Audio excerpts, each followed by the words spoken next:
Emotion is energy in motion. Anything that's important to you, that you feel a bit bonded to, that if you lost it, you would feel disturbed. Yeah. What are you worried you might lose? And once people adjust and just start thinking like that, suddenly a list of half a dozen things that they might lose. And when we got that list, we say to people, you'd only name those as losses if they were things that you value. So what you've done is you've actually written a list of your values. And so not only did someone's inner emotional world settle down, right? Because they had a purpose now, they understood themselves and they had a purpose, but they could explain it to somebody else. And therefore the relationships settle down as well. And when the relationships settle down, everything in life becomes more sustainable. There's more joy, because the grief, all those unpleasant emotions are there to move you back to discover the joy of love as well. Welcome back to our show, Empower Your Life. Cindy Marie here. Our next guest studied medicine and neuroscience at Oxford University and became a pioneering family doctor for 25 years, introducing counseling, family therapy into his medical practice. 20 years ago, he left clinical medicine to try to prevent mental illness and relationship breakdowns, teaching new way to make sense of the unpleasant loss and emotions that come with setbacks and hurts. In this episode, we're going to cover his book, Emotional Logic, as how it is a powerful and successful method or tool helping people to come through stronger after the traumas they have experienced. I'm super, super excited to dive into this. So let's all welcome our next guest, Dr. Trevor Griffiths. Hi, Trevor. Thank you so much for being here. Hi, Cindy Marie. Thank you so much for the invitation. It's great to come and join you here. Thank you.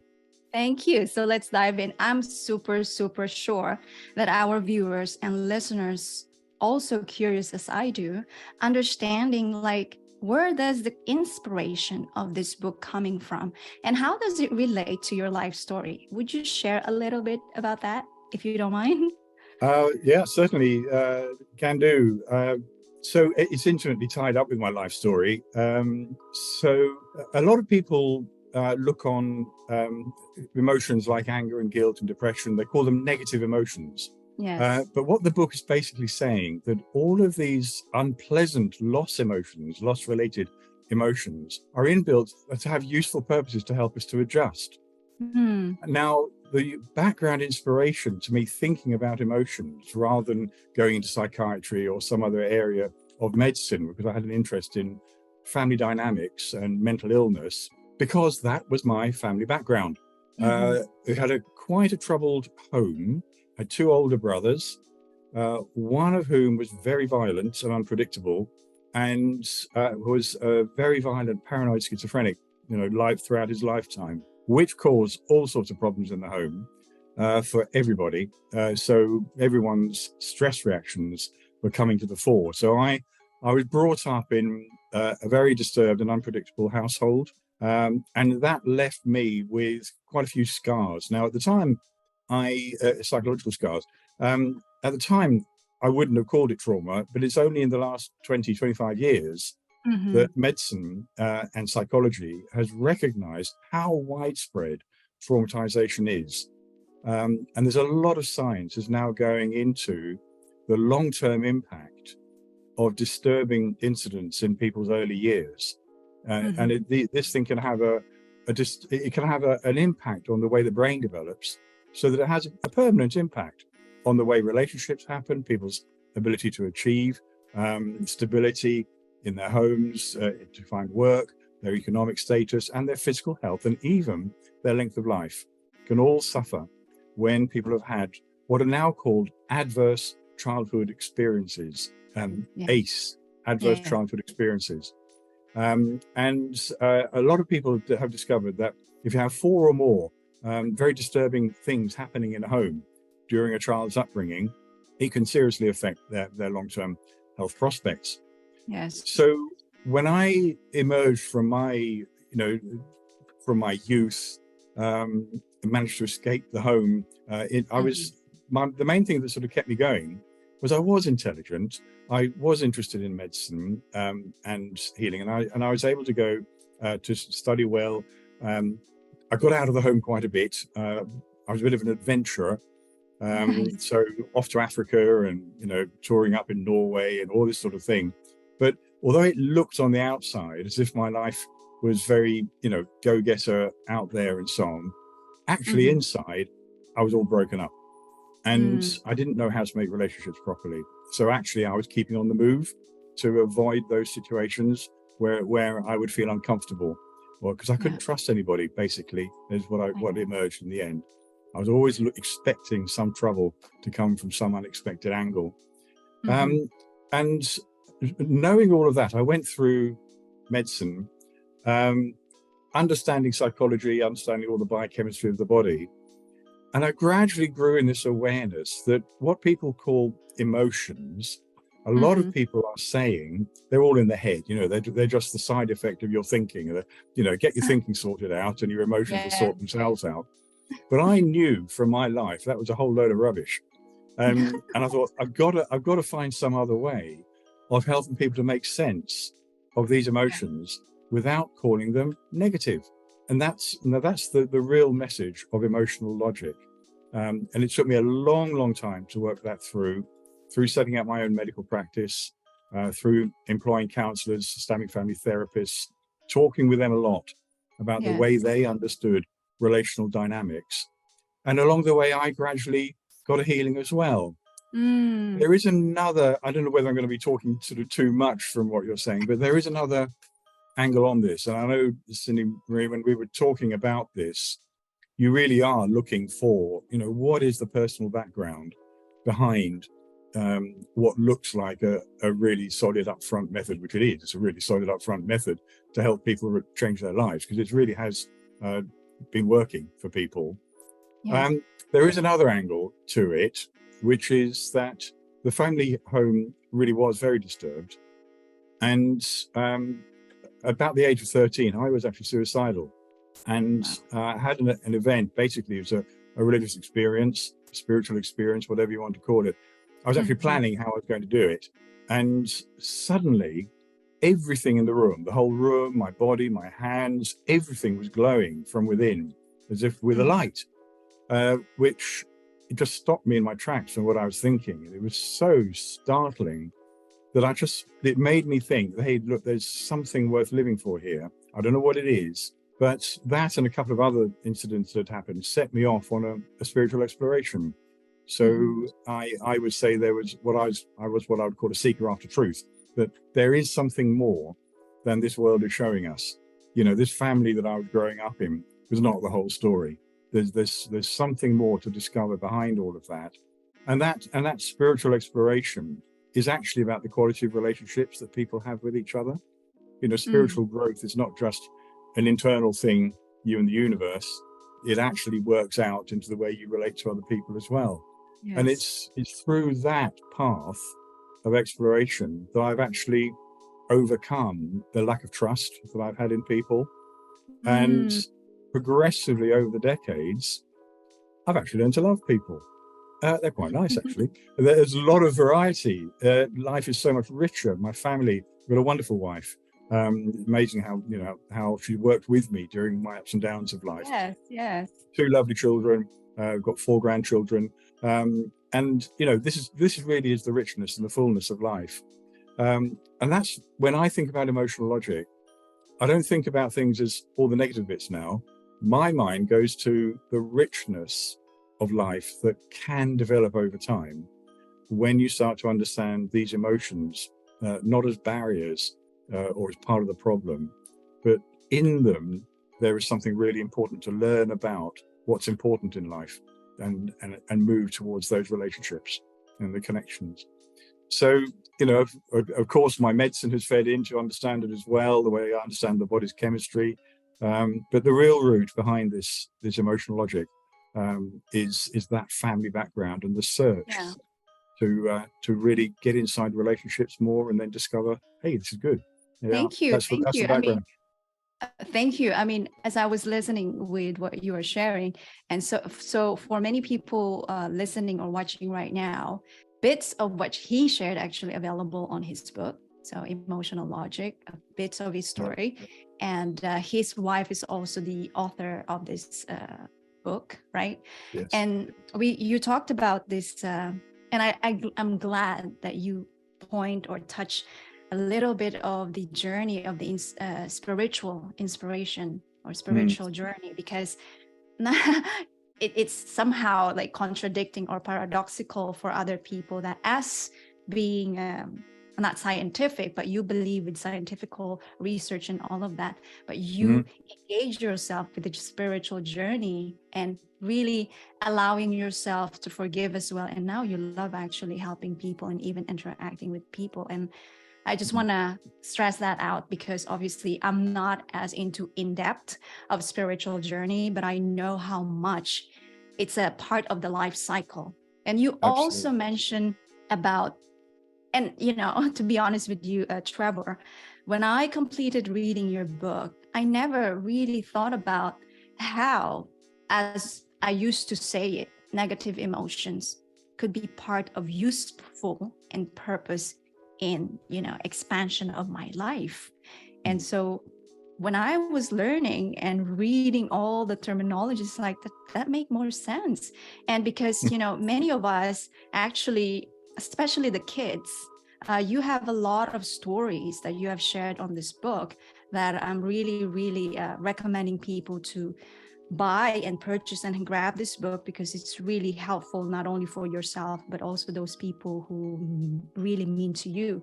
You talk about this for kids that they're not able to express what do they really feel, but they do know the term, and then spreading that card in front of that person that make them more easy to express what am I really feeling. And so I want us to walk us through now the emotion logic, right? Emotional logic. So how do you think, maybe you can share with us about these stepping stone cards that many people don't really aware about? They won't know them yet. Absolutely. Yeah. So I mean, this is the purpose for us to break it down.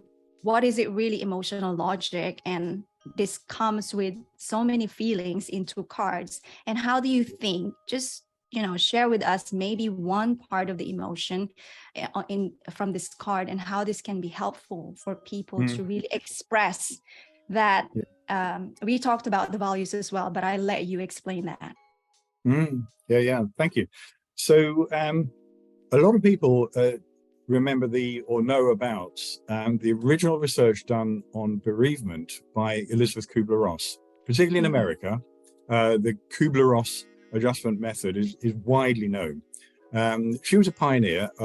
She mapped people who actually had a diagnosis of terminal illness. They were going to die from their illness.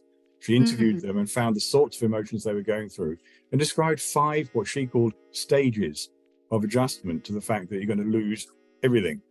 And that has caught people's imaginations. The thing is, that was 1956, and there's been an awful lot of work since then in other settings. Now, in Britain, a lot of work was done in the hospice movement for people who are being cared for who had terminal illness, and in bereavement counseling. And there are other models that came up using describing 7 emotional states that people might experience as they're adjusting to the major disturbance of terminal illness and bereavement as relatives die.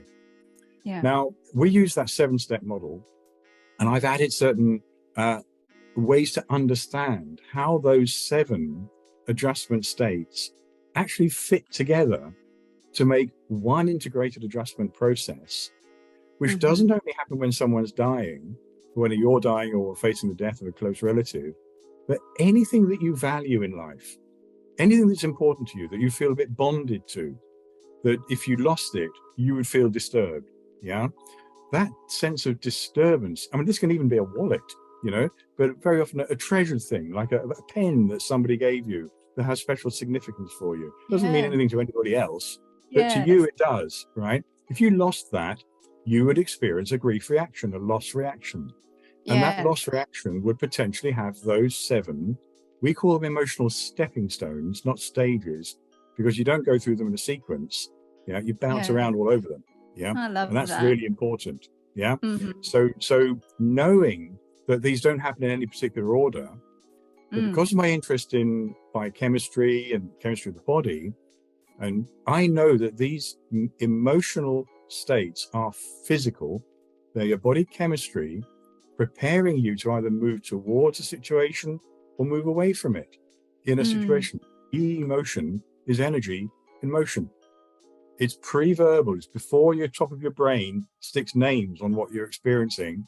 It's happening Yeah. right in the core of your brain, gearing your whole body up. This embodiment is what it's all about.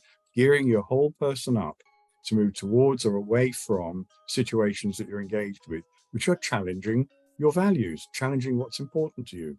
It might be challenging your life, yeah, but it might just be challenging that pen, or the fact that you've got a job that's at risk, or a son or a daughter is running into problems somewhere.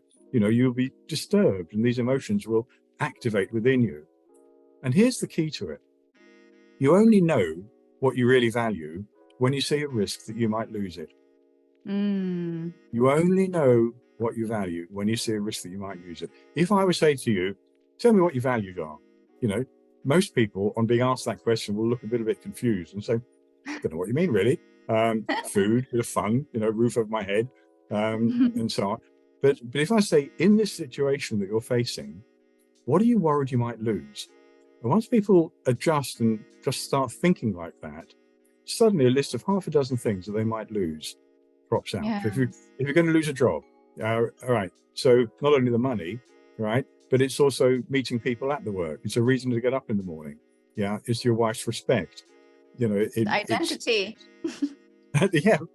Yeah, all of that. Now we make a list of those. The Yeah. things that you're worried you might lose.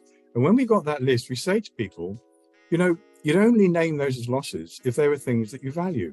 So what you've done is you've actually written a list of your values. Friends are important to you. Promotion's important to you. Your wife's respect is important to you. Yeah. This is who you are as a person. This is your identity. This is why you knee-jerk react in the world.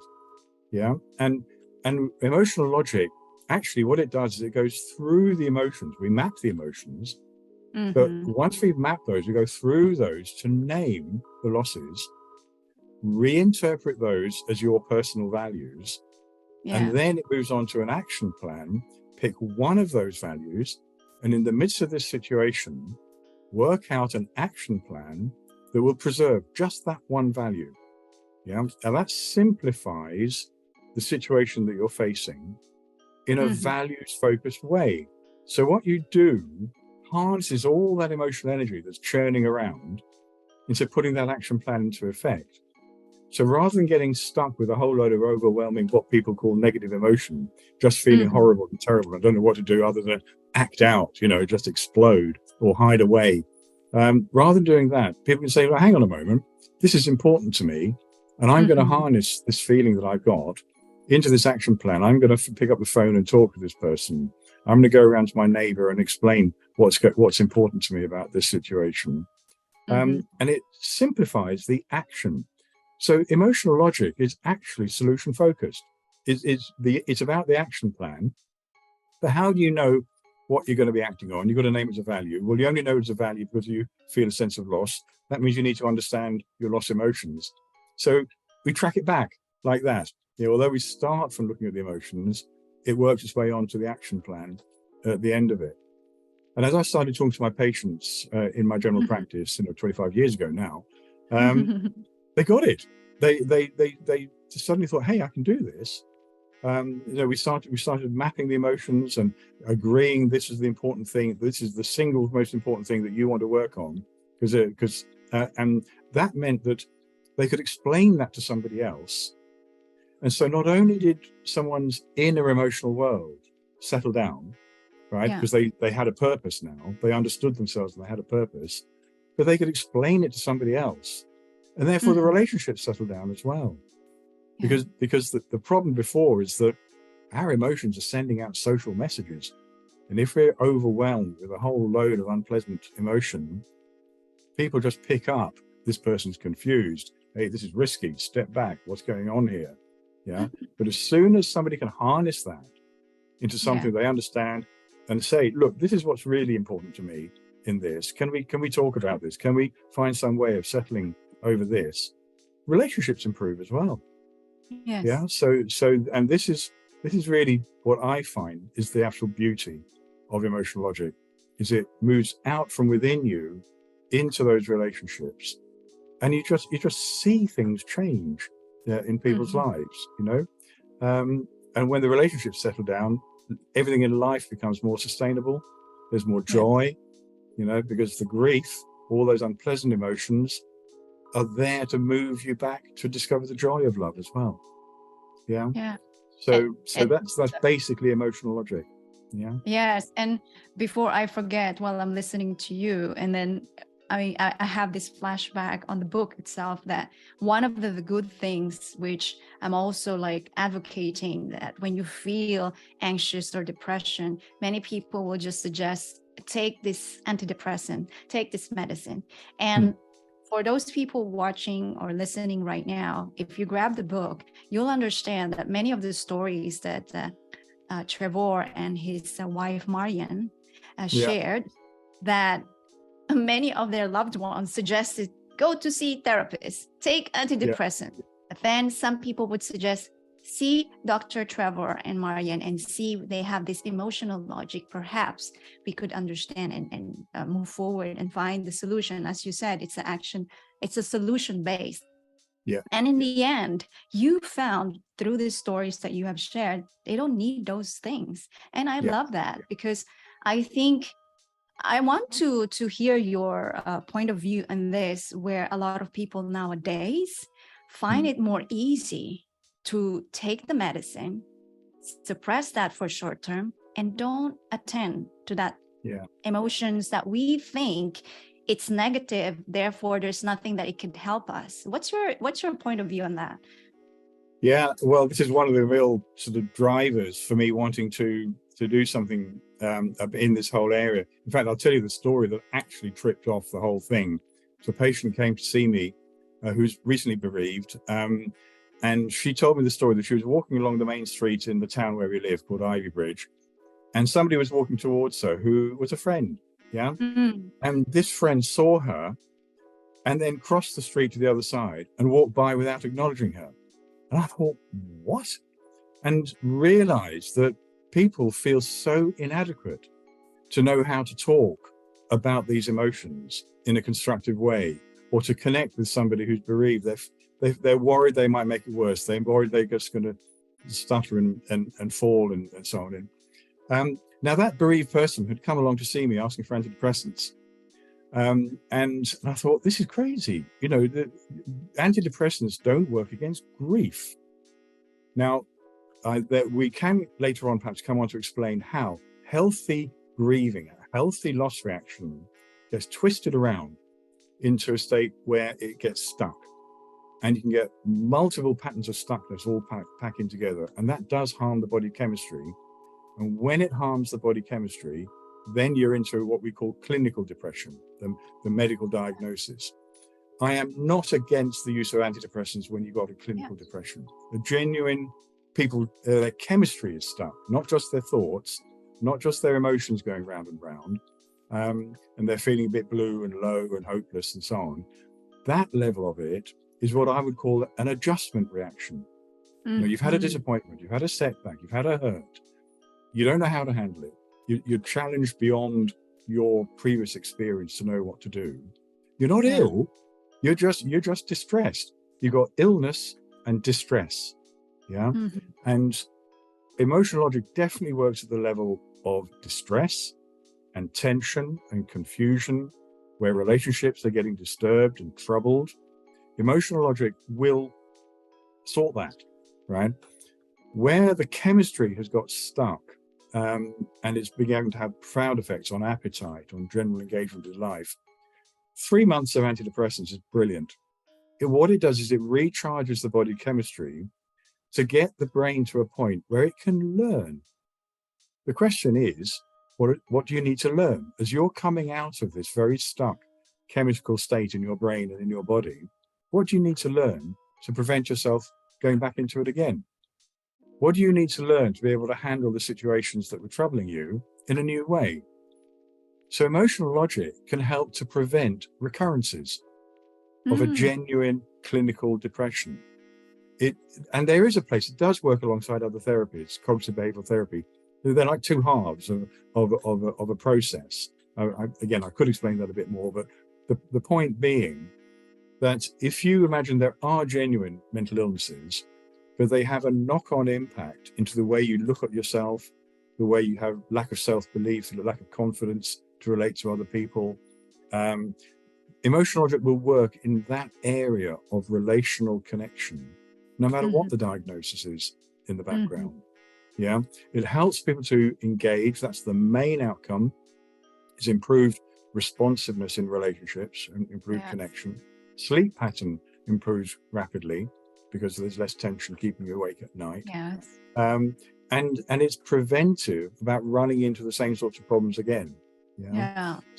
So I'm not anti-medication. I am anti-using medication for anything. And I know what it's like as a GP, as a doctor. You're busy, right? You've got a waiting room full of people, or a whole queue of people now online waiting to have an online consultation.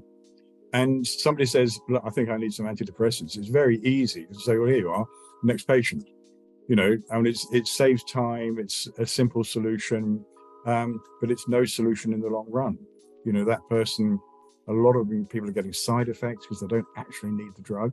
So they get more side effect than beneficial effect. And so careful use of medication for anxiety states, for depressive states, yes. And please, if you're on medication, don't just stop it. But if you're able to learn, if you're able to concentrate, and there are things online where you can watch videos as well, start learning about your emotional dynamics while you're recovering. As you're on those antidepressants, only start to reduce those with direction from a doctor, as you're beginning to see a way through to understand yourself and understand the situations and understand other people better. And then it's a safe process. Yeah. So it's very easy for overworked professionals just to, dish out the pills and keep things moving. But it does need a bit longer. Again, I could say a little bit too much, but to get into emotional logic conversations, a doctor doesn't really have time to give that level of concentration. That's why I'm now out of medicine. I'm training emotional logic coaches, and they're now in all 5 continents around the world. It catches on in every culture. And so people who can give longer to a conversation, it's not therapy, right? It is lifelong learning. It is a personal development method. It builds up inner resources to handle any situation and to respond in those situations. So, we can, we can help to direct people to coaches. We'd love to train more. It's like an extra skill you can add in on other things, whatever your profession you're in. It's an extra skill you can add in. Yeah. Yeah, absolutely. I mean, those like 3 to 4 minutes, the last 3 to 4 minutes that Trevor just shared or explained, coming from who studied neuroscience and medicine. Just want to reiterate, we are not against, I'm totally with you. I'm not against any medication if it's necessary. And I love you mentioned, just be careful.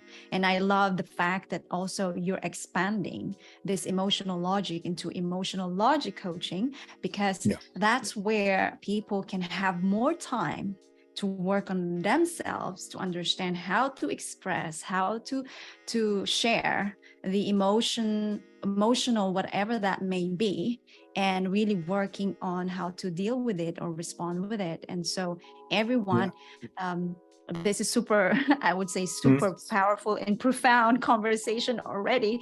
And I think we can have 2-3 hours just to dive in with a lot of emotions that people, including myself and yourself, what we're going through in this busy world. And But anyway, we have plenty of other episodes we can dive in a specific conversation. So I have a next question for you, Trevor. You mentioned in this chapter 9, I believe, in this book about manipulation, related with that manipulation. And, you know, many people, especially those, I would say, didn't have a proper upbringing. They don't have a proper role model. I believe this is where the manipulation or brainwash is so super easy. You also talk about really this can you say that? Good try. De-radicalization. That's right. De-radicalization. There you go. There we go. Where a lot of people really, I think, in my opinion, just because I think it's also part of belongingness. And therefore, when you don't have any part of belongingness, you allow yourself to be what we don't know. We are already being manipulated for those people who already knew how to brainwash. And so I want you to dive in first. For many people, even though we do understand the meaning of manipulation, I would like you to define what is really manipulation in your understanding, and how this emotional logic can help for those people being trapped and feeling that I can't get out of here. This is my world now. I love your input for that. Yeah, big question. So to start the answer to this, I need to mention a concept that we've discovered by having these card sorting methods that people, rather than, we say, don't tell me how you feel, use these cards to show me how you feel. And that cuts through a part of the top part of the brain into a core part of the brain, because you're physically handling cards, or on a screen. You can do this on a whiteboard on the screen. As you move the mouse, you're engaging with your emotional content, but you're putting it into a physical movement rather than trying to put a name on it. So it's a different brain process that's going on, and it connects with the inner heart much more effectively. And when people move these cards around, so there are 7 what we call orange cards, which are the core emotional states that make this adjustment process. You don't have to use all of them in making the pattern, only the ones you actually recognize you experience in this situation. But there's a whole galaxy of what we call feelings of emotion around that, because the core ones are inbuilt genetically to help our adjustment to challenging situations. But when our own appreciation of what we're going through inside ourselves, emotions start off quickly, and then we realize we're having an emotion. Is that okay? Suddenly you realize, I'm embarrassed. I'm going to get red. What's going on here? So you start thinking about your emotional responses afterwards. And as you start thinking about it, it activates memories. And that bringing together of memories with the actual experience of emotion that you're having now gives each unique person a totally different feeling, or maybe not totally different, but a very unique personal feeling of what this emotion means for me. So if I was brought up in a household where anger was dangerous, when I encounter a situation where I'm beginning to feel a bit of anger, right, I will think danger, right? Other people who've been brought up in a household that works much better with anger as a way of starting off conversations about what's important, later on in life, that anger won't carry the same association. It will feel different as you experience it. So the world of feelings, when you're talking about feelings, can separate people, because what one person describes is different to what another person's describing. Now, these patterns that we do, we map those feelings as well. And what we found is that the sort of chaotic states that all of this emotion and feelings of emotion get into, some people can't cope with the chaos, and they narrow their emotional experience down to maybe just 2 out of those 7 emotional stepping stones. So just as an example, this is a simple one to begin with, right? I interviewed lots of people who are getting chronic fatigue syndrome, called ME, and time and again, they were getting lots of shock and lots of depression and no anger. That pattern was occurring over and over and over and over again. And this is how I started to recognize what I call whirlpools of lost emotion. These people are going round and round between shock and depression, right? And the body chemistry gets stuck in the hormone state of shock and the hormone state of depression, traps the body in this state where all the energy just disappears. Yeah. And it harms the immune system because there's a lot of steroid hormone flying around as well. Yeah. And so the immune system isn't working so well. So you generally do get ill. Yeah, you can pick up all sorts of illnesses and in chronic fatigue.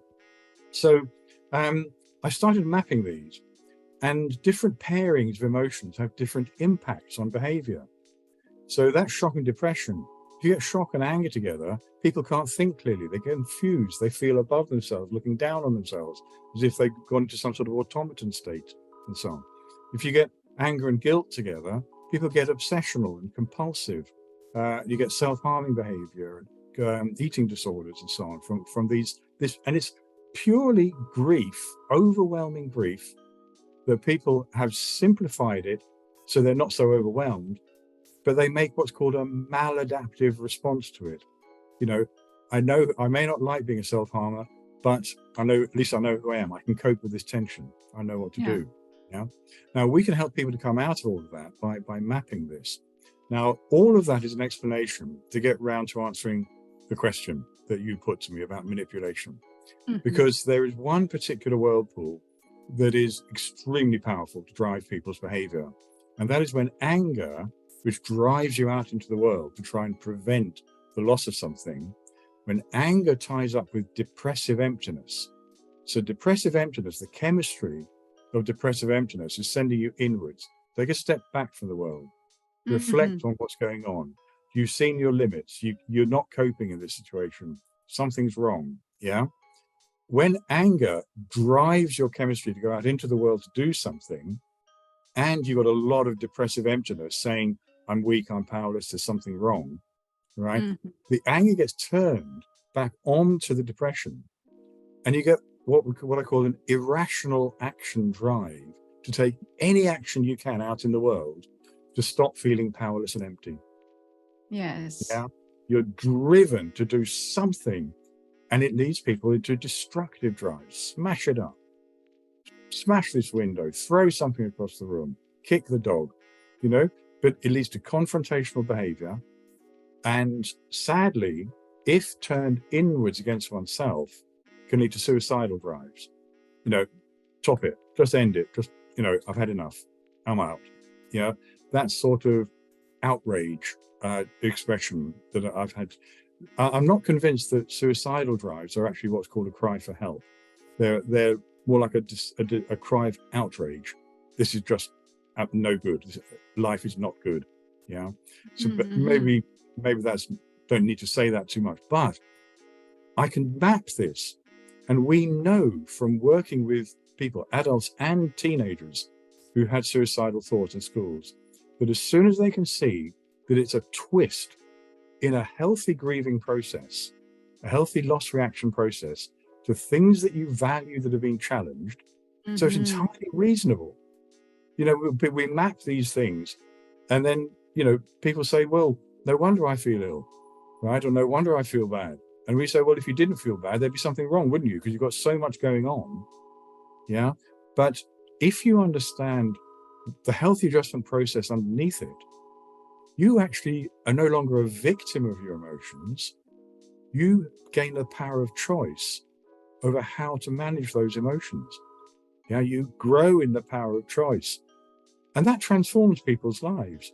People who are so struggling with suicidal thoughts because life's pointless and hopeless and I can't see any way out, suddenly realize if I can name the losses, reinsert them as my values, take action on just one value.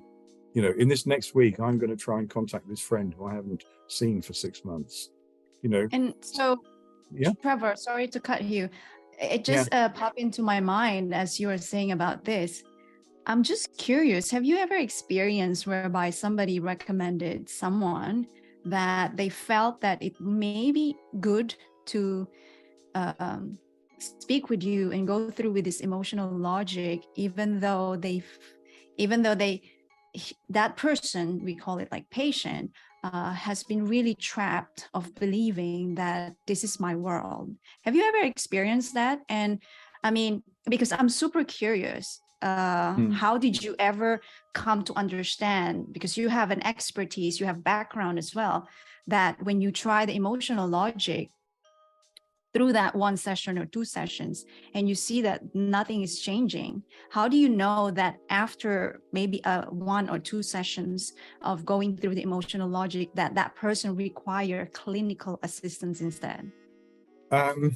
In one sense, I suppose in the early discovery days of it, because I was in clinical medicine, I could maybe, you just get an intuitive sense that somebody is stuck. But see, while the way the National Health Service was working at the time, I would be referring people to the psychological services or the psychiatric services, and they would go onto a waiting list, and they could be on that waiting list for 9 months, a year, before they actually got assessed. Yeah. So we actually did some research on people who are on a waiting list for psychological therapies. We offered them emotional logic lifelong learning, and we just saw remarkable changes. So that out of 53 people who we offered them this emotional logic learning, only 3 went on to need therapy afterwards. Only 3. Wow. And by following through those people who had this lifelong learning intervention, some of them had remarkable changes. We've mapped it as a graph that I could show you, of massive improvements in their health scores. Never, don't worry about interpreting that. But the dot goes from here right up to there, and those are where you're just in a total change of identity. And people would say, people who were withdrawn, self-deprecating, pointless, not caring for themselves, came back glowing, saying, amazing. If only I'd known this 20 years ago, life would have been so different. Wow. So it was in that process of discovery, seeing people who are on waiting lists, that we got a confidence that very much of what is referred for specialist therapy actually is complex grieving, unrecognized grieving. And if people could understand it, then their lives will sort out. But of course, along the way, 3 out of those 53 did go on for therapy. Yeah. And there are others who maybe would have benefited. I'm not anti-therapy. I'm just saying an awful lot of people are sitting around waiting for it and paying an awful lot of money. That's true. For what is not actually getting to the core issue, which is that we've all got values, we've all got things that are important to us. And when they get challenged, we will grieve. But if you don't recognize it as grief, and if you call it illness, because I just don't feel good, you're stuck, you're in trouble, because someone's going to get money out of you. Yeah. Offering you a therapy. That just reminded me of this. I don't know if it's the recent news about 250 kids or children that being denied for medical service. Have you heard that in UK? I haven't heard that particular story, but it doesn't surprise me. To be honest, really terrible things are happening in the National Health Service in the United Kingdom at the moment. So there's all sorts of not good stories around. Yeah, because then what is the issue that you see? No, I just saw the highlight. I'm not sure whether it's 250 or 250,000 people that being denied to have the medical service. And of course, why it brought into my mind, it's because obviously there could be other ways, as I know that the waiting in UK for any services actually takes months or a year or two. So absolutely. I think this is a very I would say a great message to everyone who's watching or listening right now. If you are based in UK and if you have enough staff that could assist them, probably this is the way for them to reach out to you. Probably it could be university, school, whatever, a small community or health center that could reach out to you and perhaps could help these kids or these people to really work on what kind of assistance, which I believe most of us, if not the thing that we are going through right now, has been related with emotions. Yeah, because absolutely. the technology, if we don't use it in the right way, it could really isolate us and make us feel really alone. No, thank you for saying that. That is actually one of the key tripping points. When you get to feel isolated with this, you're on a downward path. Yeah. So that's why emotional logic can be so powerful for some people. What I would say about what you might have read, I'm very aware of what happens in mental health services in United Kingdom. There's a whole branch called the Child and Adolescent Mental Health Services, abbreviated to CAMS, Child and Adolescent Mental Health Services. I was involved in trying to develop those many, many years ago. I've been out of it now for 30 years, out of that particular branch of it. But I have watched that decline, and they are so overwhelmed with referrals from schools that basically the staff in CAMS cracked up, right? So 90% of the staff in the child and adolescent mental health services are off sick. Right. So what happens is the schools refer people who've got young people who've got mental health problems of different sorts. And the CAMS servers say, sorry, we can't take you on. We can only take the most severe people. And because the most severe people don't easily get better, the few remaining CAMS workers remain vastly overworked. So they bounce people back to the school saying, sorry, we can't handle this. You'll have to handle it yourself. Now, what I'd like to say is we are very fortunate that we've got 2 former head teachers of primary schools who are our school's leads. And we have dedicated schools programs. We've got materials for children from the age of 5 right the way through, concentrating on transition from primary to secondary. We know that we can change children's lives and that we can support teachers as well in the process. And so this is one of our major programs we want to get going. We're in, I don't know, well over 100 schools in the UK at the moment, but I'm not sure how many. And we can take on more training of that. You know, we have got sort of the resource to do.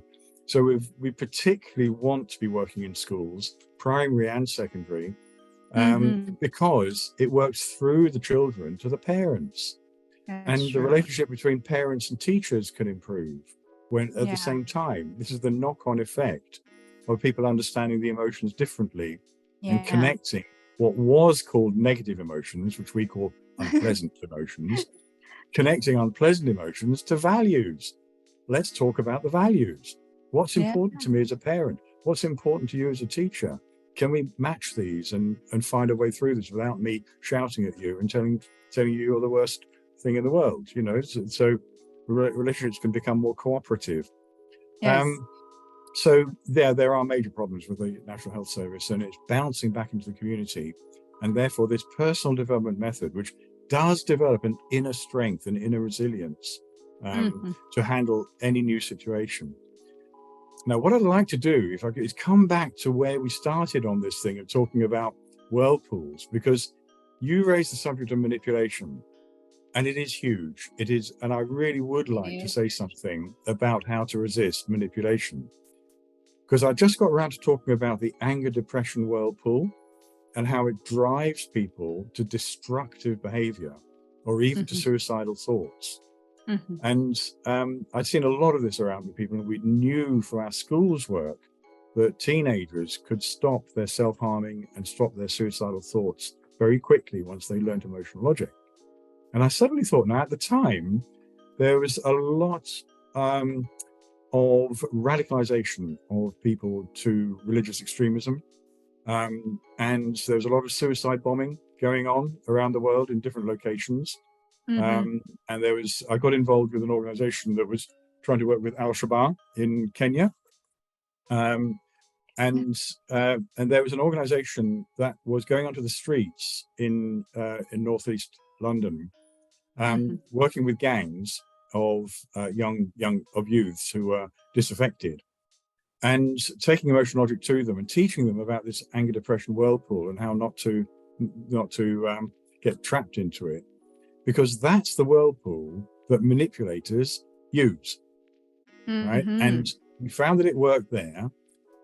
The people who were involved in that were also involved in de-radicalization of prisoners, of convicted terrorists who were in prison and were going through rehabilitation programs. And they affirmed for me, yes, these are the emotions that happen with radicalizers and with terrorists. They are rapidly brought to feel angry about a certain situation. this is an outrageous situation. You know, I really do think that some people are causing a whole load of trouble. And then someone can say to you, look, all this religious oppression that's going on, you know, surely you should join the religion and resist it, you know, and fight back and so on. But of course, on your own, you're completely powerless, aren't you? You know, there's nothing you can do. You're a victim of the whole thing. They're they're oppressing you. And so they jointly make you feel powerless on your own and angry. So and that combination of the two just means that they can get a handle on your life by talking to you. They can twist your emotions into a drive that will make you want to be destructive.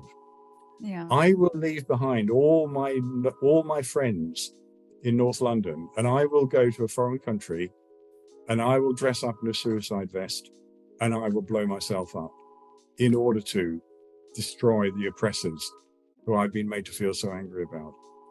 And it made so much sense when these de-radicalization services realized that it's the chemistry of the emotions that is trapping them. They said this could explain how it was they couldn't work out how people could be radicalized to become suicide bombers within like a month or 3 months, you know, from a completely normal life before, where they're willing to leave behind a career, settle home, and so on, join an extremist group, go abroad, and commit an outrage. But it's the chemistry that happens. It's the emotional chemistry. Now, that combination of feeling angry about a situation and empty and powerless at the same time is used by manipulators in any and every setting. So at the time that I was getting involved with these anti-terrorist organizations, my wife Marion was getting involved more with trafficking of young girls, and it's the same whirlpool that the manipulators twist young girls into, making them angry about the way their parents behave, angry about the school, angry about their prospects in society, and then telling them, on your own, you're powerless. But look, come with me and we'll take you to a party. You'll be able to ignore it, you know, but join our gang, you know, and the next thing, they're being drawn into both drug use and sexual manipulations and sexual use in various ways. And again, in that area, people were amazed. Why is it that these girls who come from previously settled homes become so committed to the manipulator, to the abuser? But they become really, and they would rather go back to the abuser than back to their home. And it's this emotional whirlpool which is cutting deeper than their reasoning, right? It drives them into just a move to seek the person out. They become their place of safety, even though it's not safe at all. You know, I hope I'm not saying too much. I hope I'm making sense here. But the other thing that's going on at the moment is county lines drug dealing. Lots of young people are being excluded from school for bad behavior. They end up out on the streets during the day, and drug users, drug dealers, pick them up, and they transport drugs across police boundaries. So it's very difficult to track the gangs, and draw them into all sorts of problems. And it's exactly the same manipulation that's used. So, but also, it's what bullies do, isn't it? In schools, any simple bit of bullying, you know. What about a boss? Yeah, a boss who wants to, you know, build up their sense of power and is bullying an employee underneath it. It's the same thing. You know, the scale, although we discover these at the extreme scales, what I call the rough end of emotional literacy, you know, we discover that, but then it scales right down. It's happening in homes, it's happening in neighborhoods, it's happening in local golf clubs. It's, you know, there are power dynamics everywhere. And the people who know how to move people's emotions can put them into this combination, and then they can just sort of steer their lives whichever way they want to. So the way emotional logic works is, as soon as you realize that these drives come from your grieving that you've got values, and this is what the abusers will tell you, you haven't got any values, you're just a victim, you're just being knocked around, you know, like a pawn in a big game. And as soon as people realize, no, I do have values, that's why I'm grieving. Yeah. One of our coaches has made a t-shirt. It says, because I have values, that means I'm a person of value.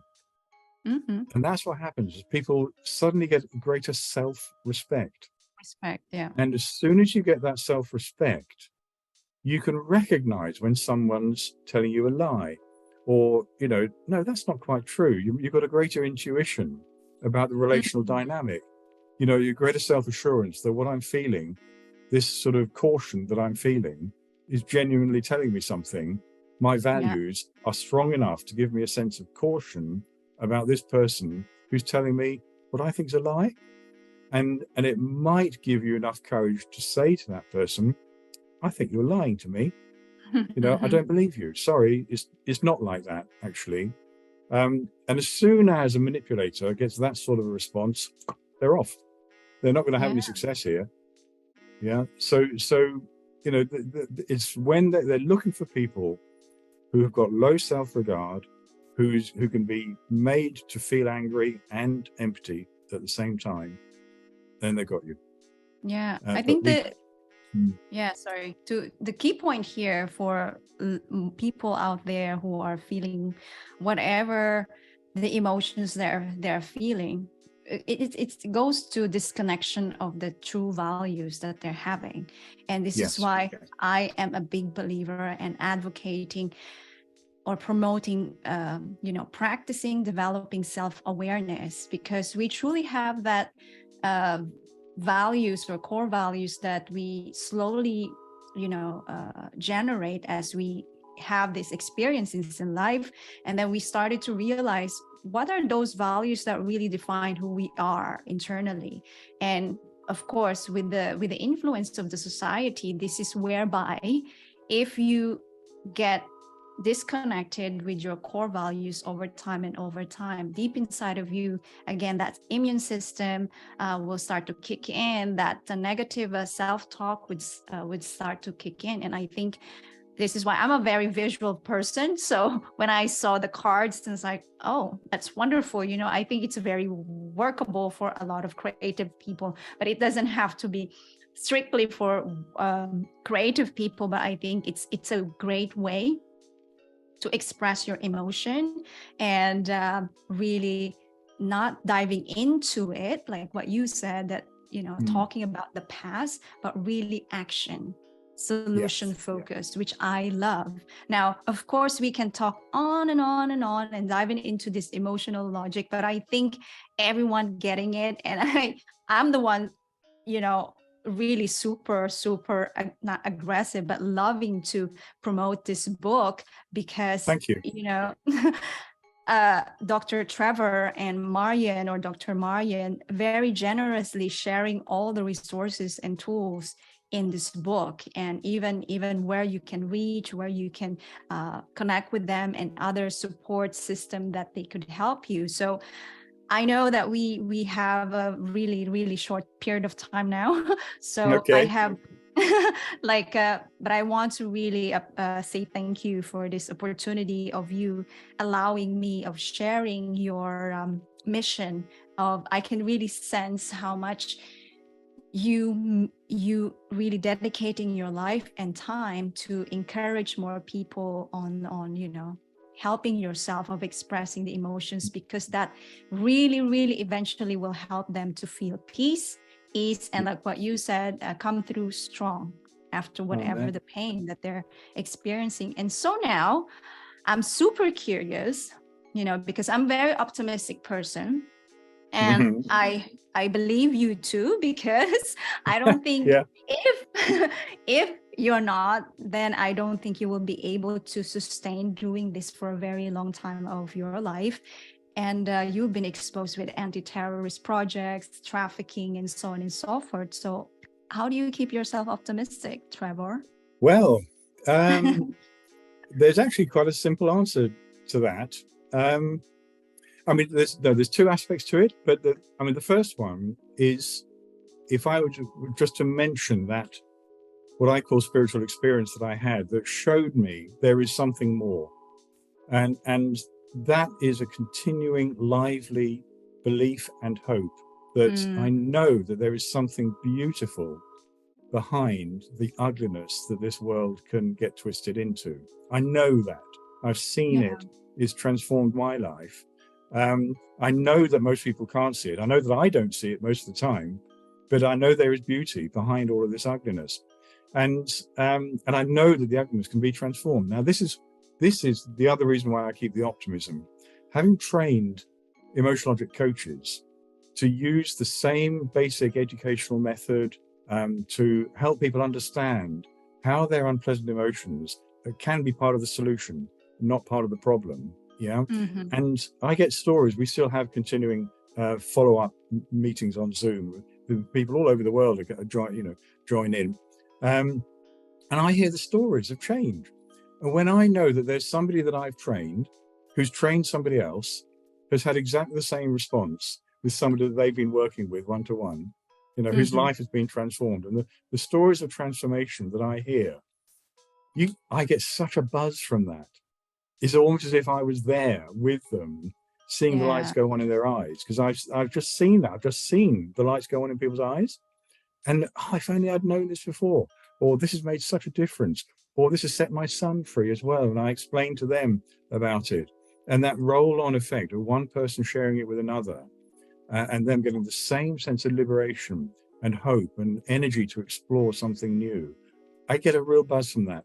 And that's what keeps me optimistic, because every one of these experiences is a little seed of hope that the big system could shift. If I just look at the big systems and the people who are making power decisions around the world, you could easily despair. And a lot of young people are despairing when they're looking at climate, they're looking at conflict, population shifts. It doesn't look good. But I know that into that, we can seed a real sense of hope and vision and belief that if by cooperating, we can form into small groups that can support each other, and that we can actually thrive even in the midst of deteriorating circumstances. That's where my hope is. And that's how I keep optimistic. That I'm going to be honest, I'm not actually optimistic about the whole world. Right? I think we are in very difficult times. Seriously, I think we really are. But in the midst of that, I believe we can see genuine, realistic hope that by cooperating, understanding these emotions, not as signs of failure and weakness, and not being self-critical about it, but by saying, hang on, this means we've got values. Come on, we're going to build on a future on these values, right? And that works. That is what survival is about. It moves from survival to thriving. And that's what keeps me optimistic, that in the small scale, we really can transform people's lives and help to build sort of groups and supportive networks amongst people. So that's what keeps me buzzing. Thank you. I love the fact that you mentioned that, even because I'm a big believer that when you genuinely and honestly wanting to make an impact into this planet or to the people, simple one person, because that one person will ripple effect, especially if they want to transform as well, and they saw the change, they saw the development in their lives. Why would you keep it to yourself? You're going to share it. And that's why I always say knowledge is only powerful when you share it. So that's really good.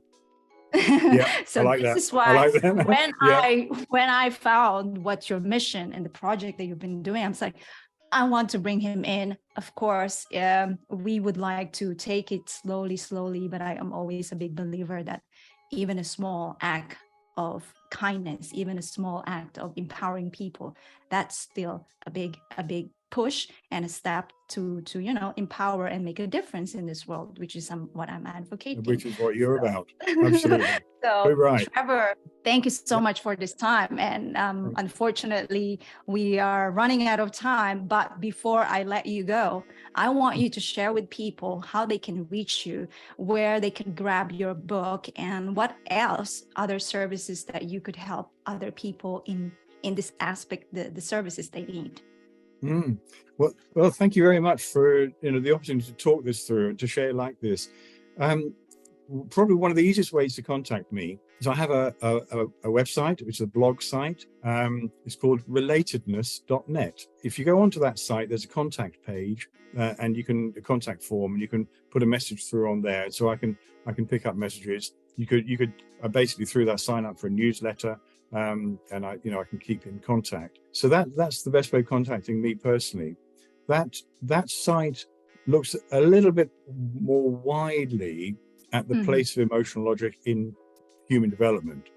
But if you want direct help from emotional logic, if you want to consider joining a course to learn about it with other people, or if you're looking for one-to-one or work with a couple or a small family, if you just email office at emotionallogiccentre.org.uk.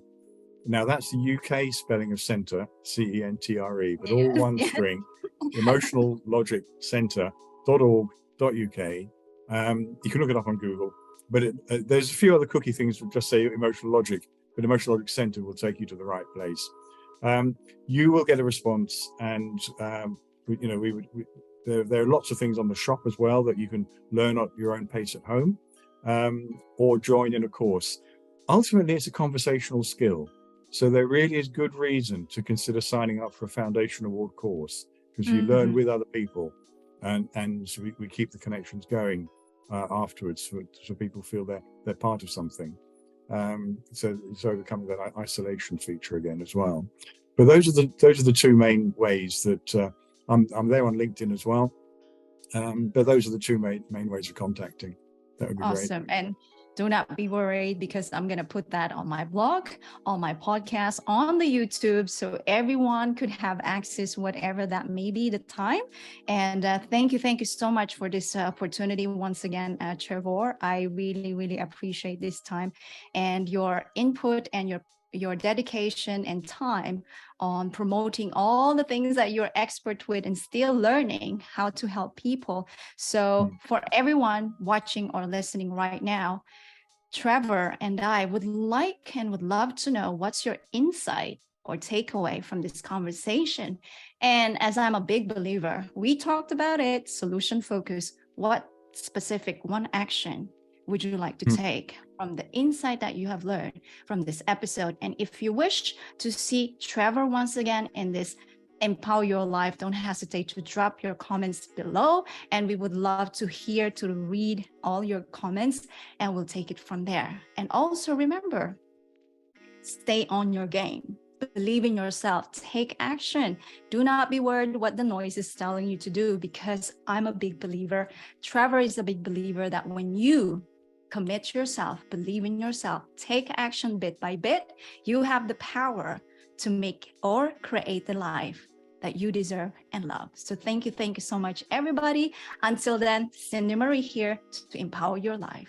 Thank you, Trevor. And thank you. It's been marvelous talking with you. Thank you for watching. If you enjoyed this episode, hit the subscribe button and share so that we can reach more people to empower lives, and you won't miss any new episodes. Until next time, and remember, stay optimistic, keep taking action, believe in yourself, stay on your game, because you got what it takes to achieve your big dreams to make an impact in this world.